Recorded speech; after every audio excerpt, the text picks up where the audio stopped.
আমি তোমায় অনেক গুরুত্বপূর্ণ একটা সুন্নত বলবো, অনেক গুরুত্বপূর্ণ সুন্নত। বলে সকাল থেকে সন্ধ্যা পর্যন্ত তোমার অন্তরকে মানুষের প্রতি খারাপ ধারণা থেকে পরিষ্কার রাখো, পরিষ্কার রাখো, পরিষ্কার রাখো। তো অন্তর হলো একটা ঘরের মতন, একটা কাপড়ের মতন। তো এটা তো দাগ পড়ে যখন আমরা কারোর প্রতি নেতিবাচক হই, তখন এর প্রভাব আমাদের অন্তরে পড়ে। আর রাত্রে ঘুমোতে যাবার আগে এই কথা বলে বলে যাও যে হে আল্লাহ, আমি সবাইকে মাফ করে দিয়েছি। যদি দুইজন মুসলমান ঝগড়া করে, কথা না বলে, কথা না বলে, কথা না বলে, তো আল্লাহ তাদের সমস্ত আমল লেখা বন্ধ করে দেয়, যতক্ষণ পর্যন্ত না তারা নিজেদের মধ্যে তা সুরাহা করে নেয়।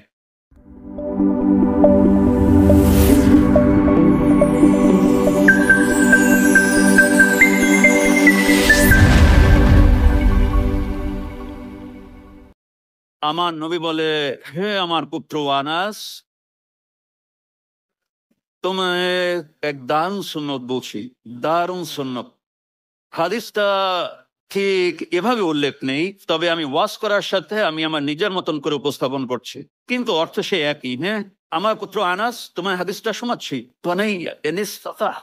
أن تصبح وتمسي وليس في قلبك غش لأحد فافعل ثم قال وذلك من سلتي ومن أحب سلتي فقد أحبني ومن أحبني كان معي في الجنة। আমি এটা কিভাবে উপস্থাপন করছি?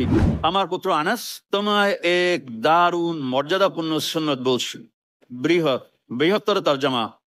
আমি তোমায় অনেক গুরুত্বপূর্ণ একটা সুন্নত বলবো, অনেক গুরুত্বপূর্ণ সুন্নত। আমরা তো শুধু ছোট ছোট সুন্নতের উপর আমল করছি। আমার নবী বলে, বড় সুন্নতের কথা বলবো তোমায়। বলে, ইয়া রাসূলুল্লাহ, কি তা? বলে, সকাল থেকে সন্ধ্যা পর্যন্ত তোমার অন্তরকে মানুষের প্রতি খারাপ ধারণা থেকে পরিষ্কার রাখো, পরিষ্কার রাখো, পরিষ্কার রাখো। যদি কোনো ঘরকে সকাল সন্ধ্যা পরিষ্কার করা হয়, তবে তা কতটা কতটা সুন্দর লাগে দেখতে। যদি সকাল সন্ধ্যা কাপড়কে পরিষ্কার করে আয়রন করা হয়, দেখতে কতই চমৎকার লাগে তা। তো অন্তর হলো একটা ঘরের মতন, একটা কাপড়ের মতন। তো এটা তো দাগ পড়ে যখন আমরা কারোর প্রতি নেতিবাচক হই, তখন এর প্রভাব আমাদের অন্তরে পড়ে। তো আমার নবী বলে, পুত্র আমার, যদি অন্তরের ময়লা বেশি হয়ে থাকে, তবে তা একবার ঝাড়ু দিলে হয় না, সকালে একবার ঝাড়ু দিতে হয়, আবার সন্ধ্যায় আর একবার দিতে হয়। আর রাত্রে ঘুমোতে যাবার আগে এই কথা বলে বলে যাও যে হে আল্লাহ, আমি সবাইকে মাফ করে দিয়েছি। কোনো মানুষ ক্ষমা চাইতে আসলে তো দেরি করবেন না, তৎক্ষণাৎ তাকে মাফ করে দিন। আর আপনার দ্বারা যদি কোনো ভুল হয়ে যায়, তবে মাফ চাইতে দেরি করবেন না। যদি আপনার দ্বারা কোনো ভুল হয়েই যায়, তবে মাফ চাইতে দেরি করবেন না।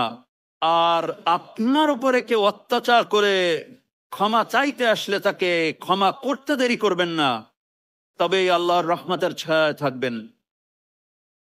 অন্তরকে সাফ রাখো, বিনা হিসেবে জান্নাতে চলে যাবে, বিনা হিসেবে জান্নাতে চলে যাবেন। অন্তরকে সাফ করতে শিখো,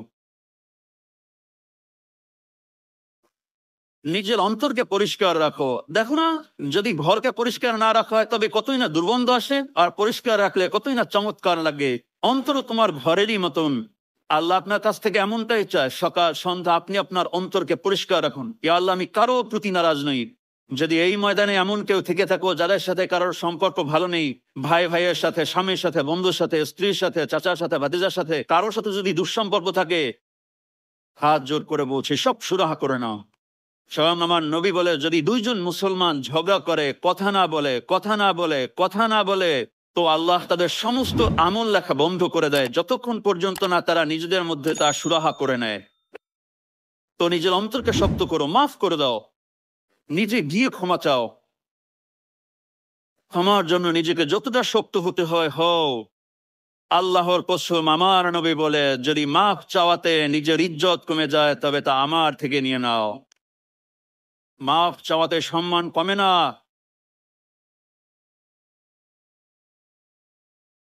হায় হায়, এক বাচ্চা তার মায়ের কাছে ক্ষমা চাচ্ছে, আর মা তাকে বলছে, তোমার এত আত্মসম্মান হয়ে গিয়েছে যে তুমি ক্ষমা চাচ্ছ। মা বলছে যে তোমার এত আত্মমর্যাদা, তুমি ক্ষমা চাচ্ছ। মাই যদি এমন শিক্ষা দেয়, তবে সন্তান কি করবে? আমার নবী শুয়েছিলেন, তিনি সফররত অবস্থায় ছিলেন। একজন বেদুইন আসলো, গোরস নাম ছিল ওর, গোরাস। সে তলোয়ার উঠিয়ে নবীর পাজরে খোঁচা দিল, আর তৎক্ষণাৎ নবীর চোখ খুললো। এবং দেখলো সে তলোয়ার নিয়ে দাঁড়িয়ে আছে। এবার বল, কে বাঁচাবে, তৈরি হয়ে যাও। তো সে হাসলো আর বললো, আমাকে বাঁচাবে আল্লাহ। সে আল্লাহ বলার সাথে সাথে তলোয়ার হাত থেকে মাটিতে পড়ে গেল। তো নবী সেটা উঠালো, সে এভাবে তাকিয়ে দেখছে, পরে বলছে, তো এবার তোমাকে কে বাঁচাবে? সে বললো, আমাকে তো তুমিই বাঁচাবে। তো নবী বললো, কলেমা পড়েছো? বলো, না পড়িনি। বলো, যাও মাফ করে দিলাম, যাও মাফ করে